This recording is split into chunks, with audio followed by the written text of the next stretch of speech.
Assalamualaikum warahmatullahi wabarakatuh dan selamat sejahtera. Pada hari ini, kami ingin membincangkan tentang perkara yang telah kami kaji dan kami telah membuat pemerhatian berdasarkan tajuk yang telah diberikan. Tajuk perbincangan kami ialah pengamalan dan penghayatan akhlak mulia dalam kalangan pelajar. Sebelum itu, izinkan saya dan ahli kumpulan saya memperkenalkan diri masing-masing. Nama saya Muhammad Zulhusni bin Zaidi. Saya Muhammad Faiz bin Mazlan. Dan saya Muhammad Hakimi bin Nadwan. Baiklah, kami bertiga akan membincangkan tajuk yang telah saya sebut sebentar tadi. Akhlak mulia merupakan asas pembentukan peribadi yang unggul dalam diri setiap manusia, terutamanya pelajar yang bakal menjadi pemimpin pada masa yang akan datang. Dalam dunia yang semakin mencabar kini, akhlak bukan sekadar perkara kecil yang boleh dipandang ringan, tetapi merupakan tunjang utama kepada kesejahteraan individu dan masyarakat. Jika kita lihat realiti pada hari ini, terdapat banyak sekali situasi yang berkenaan dengan perkara positif maupun negatif. Oleh itu, usaha untuk mengamalkan dan menghayati akhlak mulia amat penting supaya pelajar dapat membentuk kepribadian yang seimbang dari segi rohani dan jasmani. Rasulullah SAW sendiri merupakan contoh teladan terbaik dalam berakhlak. Baginda terkenal dengan sifat jujur, amanah, lemah lembut dan penyayang. Sebagaimana sabda baginda, sesungguhnya aku diutuskan untuk menyempurnakan akhlak yang mulia. Justru, perbincangan kami pada hari ini akan menyentuh 3 aspek utama, iaitu akhlak mulia, ibadah dan akidah. Bagaimana dengan pendapat saudara-saudara sekalian berkenaan dengan aspek akhlak mulia? Baiklah, berdasarkan pemerhatian kami, nilai keikhlasan merupakan antara salah satu akhlak mulia yang paling menonjol dalam kalangan pelajar di kampus ini. Keikhlasan yang bermaksud melakukan sesuatu semata-mata kerana Allah tanpa mengharapkan pujian, balasan ataupun pengiktirafan daripada manusia. Ia adalah salah satu asas kepada semua amalan soleh. Dalam konteks kehidupan kampus, nilai ini dapat dilihat dalam pelbagai bentuk tingkah laku, interaksi harian pelajar. Kami sering melihat pelajar membantu pensyarah, staf pentadbir dan rakan-rakan mereka dengan penuh kesungguhan tanpa menunggu sebarang paksaan. Contohnya, ada pelajar yang membantu pensyarah menyediakan peralatan mengajar, mengangkat barang ke bilik kuliah atau menyusun kerusi dan meja sebelum kelas bermula. Mereka melakukannya secara sukarela, tanpa diminta dan tidak mengharapkan sebarang pujian atau ganjaran. Begitu juga dengan pelajar yang membantu staf surau membersihkan ruang solat, menguruskan peralatan audio dan menyusun kasut jemaah. Semuanya dilakukan dengan niat yang tulus. Dalam kalangan rakan sebaya pula, keikhlasan terselah apabila pelajar sanggup meluangkan masa mereka untuk membantu rakan-rakan yang kurang faham dalam aspek pelajaran, berkongsi nota atau menemani rakan ke klinik ketika sakit. Mereka tidak mengungkit bantuan yang diberi, malahan merasa gembira apabila dapat meringankan beban orang lain. Ini menunjukkan bahawa nilai keikhlasan telah sebati dalam diri mereka, hasil daripada kefahaman agama dan penghayatan ibadah yang berterusan. Keikhlasan juga dapat dilihat dalam pelibatan pelajar dalam aktiviti sukarelawan dan program kampus. Ramai pelajar menyertai jawatan pasal program, menjadi fasilitator atau membantu dalam logistik tanpa mengharapkan sijil atau penghargaan rasmi. Mereka melaksanakan tugasan dengan penuh amanah, bertanggungjawab kerana menyedari bahawa setiap amalan yang dilakukan dengan ikhlas akan mendapat ganjaran daripada Allah SWT walaupun tidak dilihat oleh manusia. Perkara ini selari dengan sabda Rasulullah SAW yang kira-kira bermaksud sesungguhnya Allah tidak melihat kepada rupa atau mahupun harta mereka, tetapi Dia melihat kepada hati dan amalan kamu. Ia merupakan sebuah hadis riwayat Muslim. Hadis ini menekankan bahawa nilai sesuatu amalan terletak pada niat dan ikhlasan hati, bukan pada penampilan luar atau pujian manusia semata-mata. Dalam konteks ini, pelajar yang ikhlas akan terus berbuat baik walaupun tidak dipuji, kerana mereka yakin bahawa Allah Maha mengetahui setiap amalan yang dilakukan. Selain itu, keikhlasan juga menjadikan seseorang itu lebih sabar dan tidak mudah kecewa apabila melakukan usaha mereka tidak dihargai.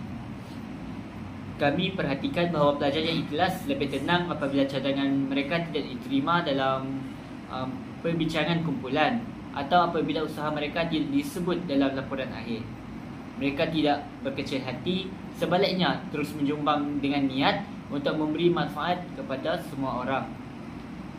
Firman Allah SWT dalam surah Al-Insan ayat ke-9 turut menggambarkan sifat orang yang ikhlas. Sesungguhnya kami memberi makan kepada kamu kerana mengharapkan keredaan Allah semata-mata.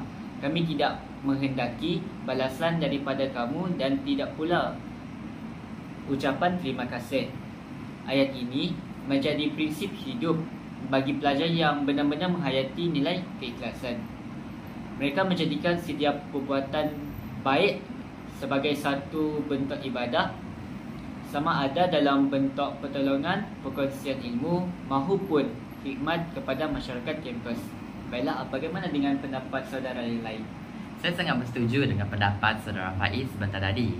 Namun, saya ingin menyentuh tentang satu situasi yang sering berlaku dalam kalangan pelajar pada masa kini, iaitu sikap bermasam muka dan tidak bertegur sapa apabila bertemu di tempat umum seperti di kaki lima, kafeteria, gelanggang sukan dan di persekitaran IPG. Sikap seperti ini nampak remeh, tetapi sebenarnya mencerminkan kelemahan dalam pengamalan akhlak mulia, khususnya dari segi adab dalam pergaulan sesama manusia. Dalam Islam, kita diajar untuk berwajah manis, memberi salam dan bertegur sapa kerana itu tanda kasih sayang dan ukhuwah sesama Muslim.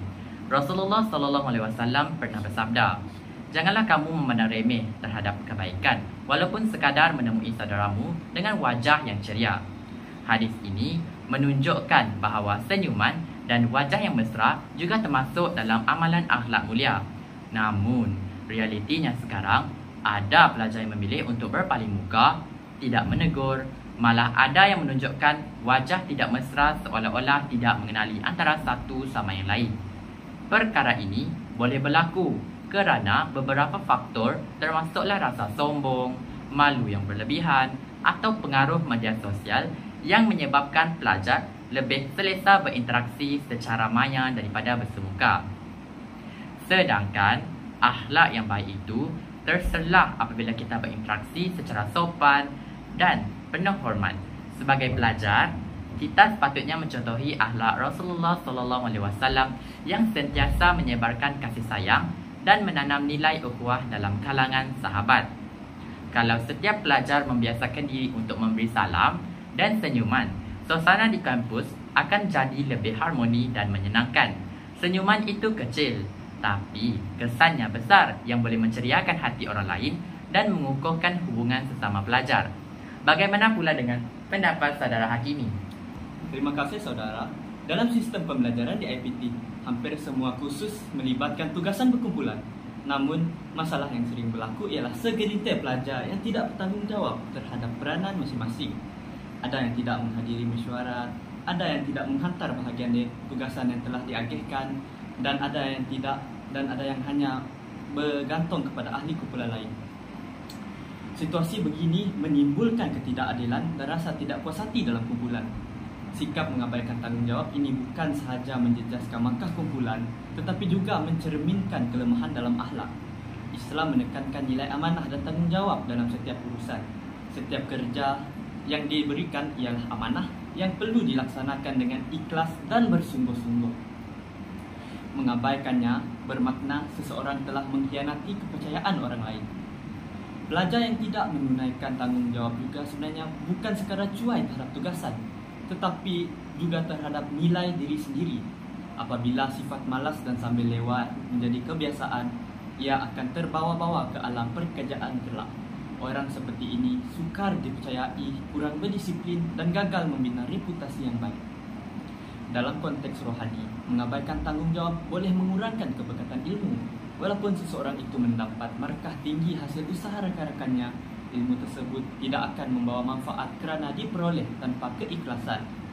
Rasulullah SAW pernah bersabda bahawa setiap kamu adalah pemimpin dan setiap pemimpin akan dipertanggungjawabkan atas urusannya. Ini bermakna setiap pelajar akan bertanggungjawab, setiap pelajar mestilah bertanggungjawab terhadap tugasannya walaupun sekecil mana. Selain itu, perbuatan ini menjejaskan keharmonian dalam kumpulan. Apabila seseorang itu tidak memainkan peranan, ahli lain akan merasa terbeban dan akhirnya menimbulkan konflik. Semangat kerjasama yang sepatutnya mengukuhkan ukhuwah bertukar menjadi ketegangan. Oleh itu, pentingnya bagi setiap pelajar untuk memahami peranan masing-masing dan berkomunikasi secara terbuka dengan rakan kumpulan. Sikap positif seperti bertolak ansur, saling membantu dan menghargai usaha rakan perlulah diamalkan. Jika seseorang menghadapi kesulitan, ahli lain seharusnya memberikan sokongan, bukannya menuding jari. Begitulah nilai Islam yang sebenar, bekerjasama atas dasar kebaikan dan takwa. Dalam kerja berkumpulan, niat juga memainkan peranan yang penting. Jika niat kita semata-mata kerana markah, hasilnya mungkin baik di atas kertas tetapi tidak memberi kesan rohani. Namun, jika dilakukan kerana amanah dan tanggungjawab kepada Allah, kerja yang sekecilnya pun mendapat ganjaran besar di sisinya. Justru, pelajar IPT perlu menanam nilai amanah, jujur dan saling menghormati dalam setiap tugasan. Tugasan kumpulan bukan sekadar latihan akademik tetapi medan untuk membentuk sahsiah, keikhlasan dan akhlak yang baik. Dengan cara itu, ilmu yang diperoleh bukan sahaja memberi kejayaan di dunia tetapi juga membawa keberkatan di akhirat. Itu sahaja daripada saya. Wah, sungguh bernas pendapat yang disampaikan oleh Saudara Hakimi sebentar tadi. Jadi, beralih kepada aspek ibadah. Dalam aspek ini, terdapat segelintir pelajar yang berbuat hal yang tidak patut dilakukan. Berdasarkan pemerhatian kami melihat ada segelintir pelajar yang sanggup meninggalkan salat maghrib semata-mata kerana terlalu leka bermain di gelanggang. Contohnya, bermain badminton atau aktiviti riadah lain. Perkara seperti ini menunjukkan bahawa kesedaran terhadap kepentingan solat masih lemah dalam kalangan sesetengah pelajar. Sedangkan, solat ialah tiang agama dan kewajipan utama yang tidak boleh diabaikan walau dalam apa jua keadaan. Firman Allah Subhanahu Wa Taala dalam surah Al-Ankabut ayat 45, sesungguhnya solat itu mencegah daripada perbuatan keji dan mungkar. Ayat ini jelas menunjukkan bahawa solat bukan sekadar perbuatan fizikal, tetapi ia berperanan mendidik jiwa agar sentiasa mengingati Allah dan menjauhi perkara yang melalaikan. Namun sayangnya, ramai pelajar lebih mementingkan hiburan dan keseronokan dunia, seolah-olah waktu solat boleh ditangguh sesuka hati. Sebenarnya, Islam tidak melarang umatnya untuk bersukan atau beriadah. Aktiviti seperti badminton, bola sepak atau jogging sangat digalakkan kerana ia menyihatkan badan.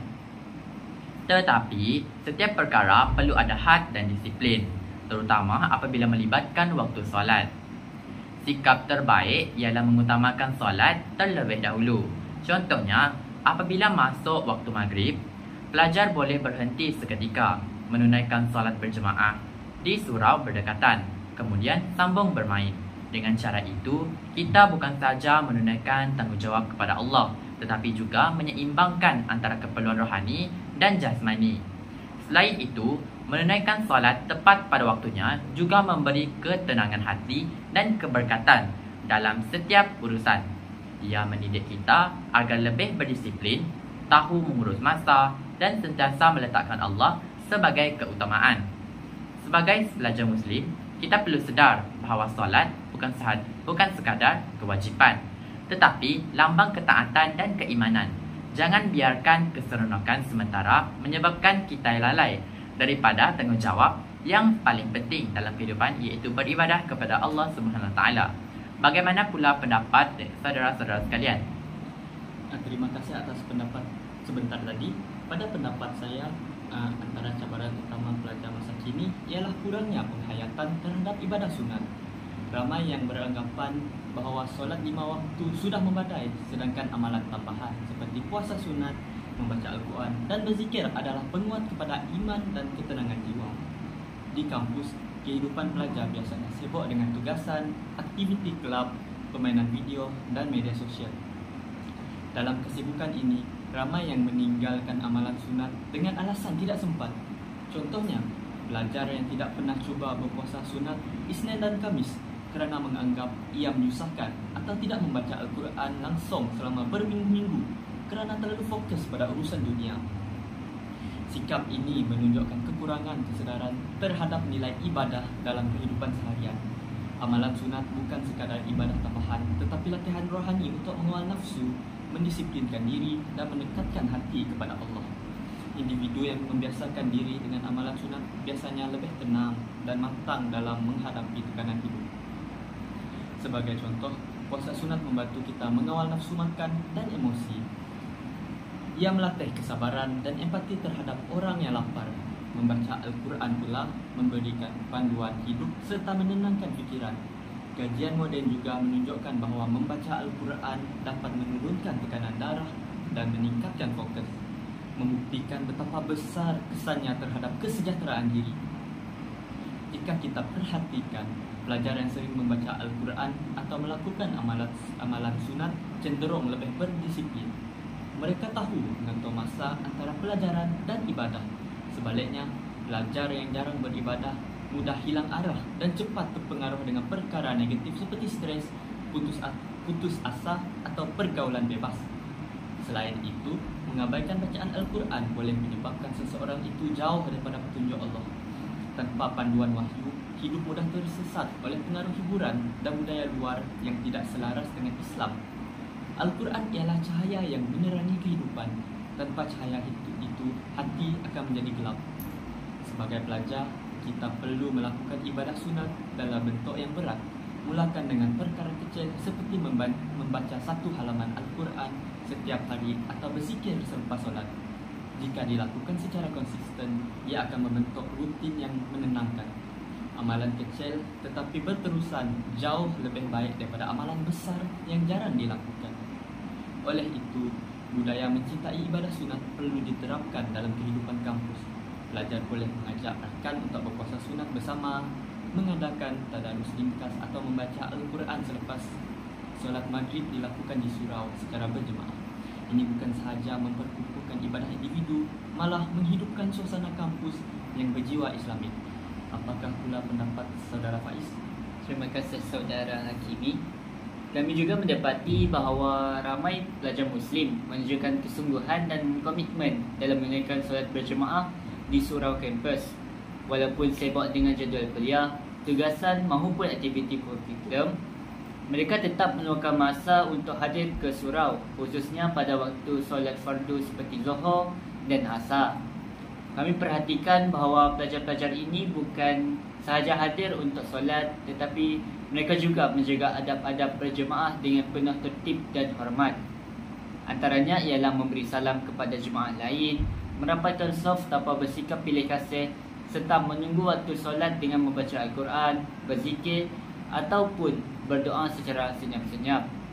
Ada juga yang mengambil peluang untuk menunaikan solat sunat sebelum dan selepas solat fardu, menunjukkan kesungguhan dalam memperkayakan amalan mereka. Perkara ini mencerminkan beberapa nilai akhlak mulia yang sangat penting dalam kehidupan seorang Muslim, antaranya disiplin, iaitu apabila seorang pelajar yang hadir ke surau secara konsisten menunjukkan keupayaan untuk mengatur masa dengan baik. Mereka tidak menjadikan kesibukan sebagai alasan untuk meninggalkan solat, malah menjadikan solat sebagai titik rehat ataupun refleksi diri. Yang kedua ialah rendah hati. Dalam saf solat, tiada perbezaan antara pelajar tahun pertama maupun tahun terakhir, antara pelajar cemerlang maupun sederhana. Semua berdiri sama rata di hadapan Allah, menunjukkan sifat tawaduk dan kesatuan hati. Yang ketiga iaitu kesatuan dan ukhuwah. Solat berjemaah menyatukan pelajar dari pelbagai latar belakang, fakulti maupun negeri. Mereka berinteraksi secara harmoni, saling memberi salam dan kadang-kadang berbincang tentang pelajaran selepas solat. Lebih menarik lagi, Kami turut menyaksikan pelajar yang secara sukarela mengambil peranan sebagai imam dan bilal. Mereka melaksanakan tugas ini dengan penuh tanggungjawab dan keikhlasan tanpa mengharapkan pujian maupun ganjaran duniawi. Tindakan ini mencerminkan akhlak kepimpinan, amanah dan khidmat kepada masyarakat. Peranan imam dan bilal bukan sekadar tugasan teknikal, tetapi ia menuntut akhlak yang tinggi. Imam perlu menjaga bacaan, adab dan keselesaan makmum. Bilal pula perlu peka terhadap waktu dan suasana serta menyampaikan azan dengan penuh hikmah. Ini selari dengan sabda Rasulullah SAW yang hadis ini menunjukkan bahawa imam adalah pemimpin dalam ibadah dan pelajar yang mengambil peranan ini telah menunjukkan akhlak kepimpinan yang dituntut dalam Islam. Terdapat lagi satu hadis, iaitu hadis ini menerangkan tentang motivasi ke pelajar untuk terus beristiqamah hadir ke surau kerana setiap langkah menuju rumah Allah adalah ibadah yang besar ganjarannya. Kami juga perhatikan bahawa suasana surau kampus menjadi tempat yang subur untuk membentukkan akhlak. Di sini pelajar belajar untuk bersabar menunggu giliran, menjaga kebersihan, menghormati ruang ibadah dan berinteraksi dengan adab. Surau bukan sekadar tempat solat tetapi juga ruang tarbiyah yang membentuk kepribadian Muslim yang berakhlak mulia. Apa pendapat saudara Hakim?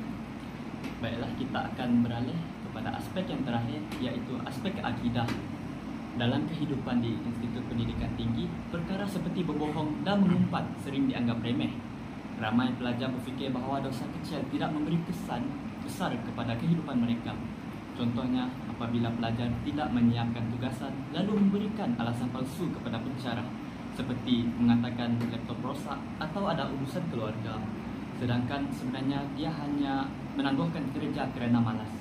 Situasi lain pula ialah ketika berbual di kafeteria atau bilik asrama, tanpa sedar pelajar mula mengumpat rakan sekelas, pensyarah atau ahli kumpulan yang tidak sependapat dengan mereka.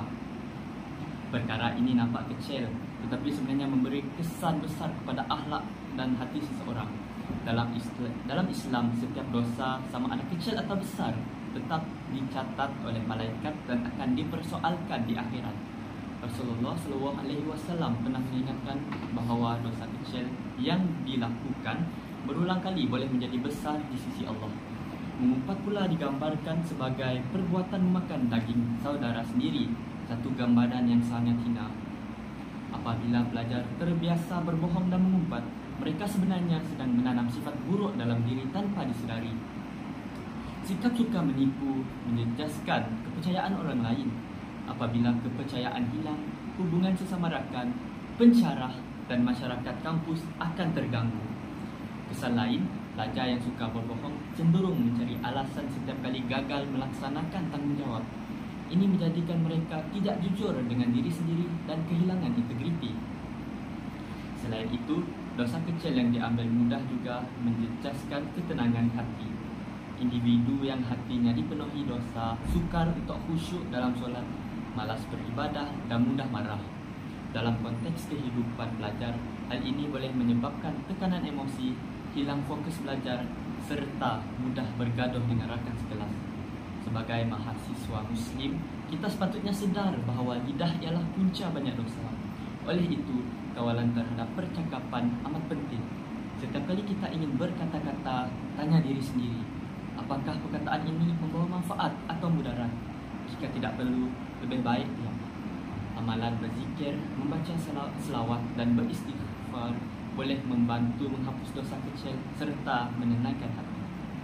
Di kampus, budaya positif seperti tidak bercakap buruk tentang orang lain, mengelakkan gosip dan sentiasa berkata benar perlu diamalkan bersama. Dengan cara itu, suasana kampus akan menjadi lebih harmoni dan kita dapat memindah identiti pelajar berakhlak mulia. Apakah pula pendapat saudara Faiz? Sebenarnya, bila kita tengok betul-betul suasana kampus kita ini, kita boleh nampak dengan jelas bahawa ada pelajar yang betul-betul cuba untuk mencontohi akhlak Rasulullah SAW dalam kehidupan seharian mereka, bukan sekadar dalam hal ibadah seperti solat maupun puasa, tetapi juga dalam cara mereka bergaul, bercakap dan menyelesaikan masalah. Mereka bukan hanya tahu tentang sunnah, tetapi mereka berusaha untuk hidup dengannya, menjadikan akhlak Nabi sebagai panduan dalam setiap tindakan. Contohnya, kita boleh lihat pelajar yang sentiasa memberi salam bila bertemu rakan walaupun dalam keadaan tergesa-gesa maupun sibuk. Mereka tetap menjaga adab, senyum dan menyapa dengan penuh hormat. Ada juga pelajar yang bila berlaku salah faham dalam kumpulan tugasan, dia tak cepat melinting ataupun menyalahkan orang lain. Sebaliknya, dia tenang, cuba faham situasi dan selesaikan dengan cara yang baik. Dia tak tinggikan suara, tak menjatuhkan maruah orang lain. Semua itu dia buat sebab dia tahu itulah cara Rasulullah SAW berinteraksi dengan sahabat-sahabat baginda. Dan bila kita tengok pelajar yang suka memaafkan kesalahan orang lain, walaupun dia sendiri yang teranaya ataupun disalah faham, itu pun satu bentuk akhlak Nabi. Dia tak simpan dendam, tak balas dengan kata-kata kasar, malah masih boleh senyum dan bergaul macam biasa. Itu bukan mudah, tetapi bila seseorang itu betul-betul hayati ajaran Islam dan cintakan Rasulullah, dia akan cuba sedaya upaya untuk ikut cara hidup Rasulullah. Kami teringat dengan satu hadis Nabi SAW yang sangat relevan dengan suasana kampus kita, iaitu orang yang kuat bukanlah orang yang menang dalam bergusti, tetapi orang yang kuat ialah orang yang mampu mengawal dirinya ketika marah. Ia merupakan daripada hadis riwayat Al-Bukhari dan Muslim. Dan memang betul, pelajar yang meladani akhlak Nabi ni lebih tenang bila ditegur, lebih sabar bila diuji dan lebih berhikmah bila dinasihati. Bila dia cakap pun, kita rasa sejuk hati. Tak ada nada sindiran, tak ada kata-kata yang menyakitkan. Dia tahu bila nak bercakap, bila nak berdiam dan bila nak beri nasihat. Semua itu dia buat dengan niat yang untuk membantu, bukan nak tunjuk pandai. Lagi satu, bila kita tengok pelajar yang tak banyak cakap tapi banyak buat kerja, dia tolong orang, dia jaga adab, dia istiqamah dalam ibadahnya. Semua itu dia buat sebab dia nak cari redha Allah. Dia tak tunggu pujian orang lain, tak cari spotlight. Dia tahu Allah sedang melihat dan itu pun sudah cukup untuk dia terus berbuat baik. Dan bila kita fikir balik, semua akhlak ni seperti sabar, lemah lembut, kasih sayang, memaafkan, menasihati dengan hikmah, semua ini adalah cerminan daripada akidah yang kuat dan cinta yang mendalam kepada Rasulullah SAW. Bila akidah itu kukuh dan cinta kepada Nabi itu hidup dalam hati kita, maka akhlak pun akan terbentuk dengan sendirinya. Kita nampak kesannya dalam cara pelajar itu hidup, belajar dan bergaul di kampus ini. Bagaimana dengan pendapat saudara Abdul Husni? Benar sekali Faiz, tetapi saya ingin menekankan maksud akidah yang ingin kita bincang pada hari ini. Akidah bermaksud kepercayaan dan keyakinan yang teguh terhadap Allah Subhanahu Wa Taala, malaikat, kitab, rasul, hari kiamat serta qada dan qadar. Apabila akidah seseorang lemah, dia mudah terpengaruh dengan perkara yang boleh menjejaskan keimanannya. Dalam konteks kehidupan pelajar hari ini, kita dapat lihat wujud segelintir pelajar yang mengikuti atau meniru perbuatan agama lain tanpa menyedari implikasinya. Sebagai contoh, ada pelajar yang mengucapkan shalom, iaitu ucapan salam dalam kalangan penganut agama Yahudi atau Kristian dengan niat bergurau atau sekadar bersuka-suka. Perbuatan seperti ini nampak remeh pada pandangan setengah orang. Namun dari segi akidah, ia sebenarnya sangat sensitif dan perlu dijaga.